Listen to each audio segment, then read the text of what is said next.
Yesterday, 2nd Regiment Advance Camp spent their afternoon learning about call for fire, which was followed by a written test. So we spot an enemy, whether it be a vehicle or a dismounted enemy somewhere, and we have to identify the location of that enemy based upon where we are, and then we use that information to call in fires for the enemy to try to destroy that target. I would say, one, relax, don't stress. All the instructors here are very good. They're going to prepare you. Your ROTC programs at your school, they prepare you very well to come to camp.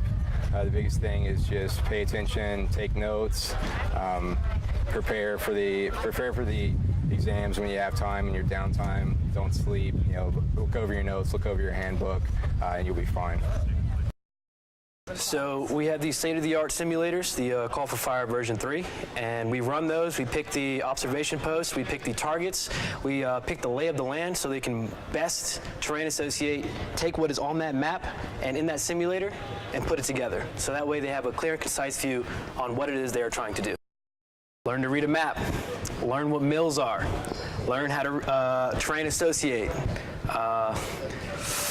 and listen to your cadre, because they're never going to lead you the wrong way. After testing, cadets found out whether they passed or needed to retest.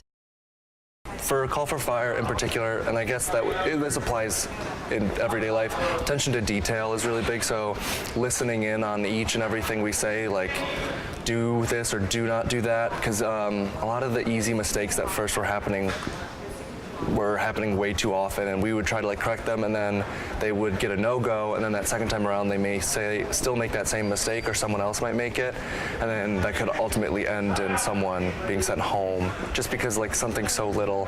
And then in a lot of the classrooms, they're able to look on the board, or they use their notes, or they have a little blank cheat sheet that's supposed to help them along, and not using all of your resources can actually impede your ability for success. So I think that's pretty important.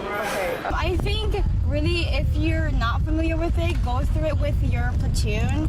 A lot of people, you don't know it, but a lot of people in your platoon are very knowledgeable about a lot of things, and they're more than welcome to teach you about it. And you also go through it so many times with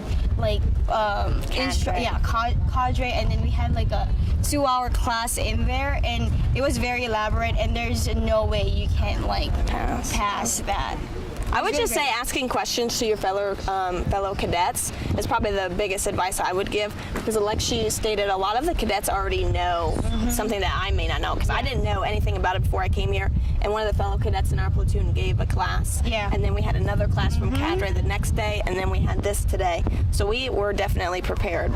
From the Cadet Summer Training Public Affairs Office, this is Dominique Martinez. We're about to be officers! Let's go!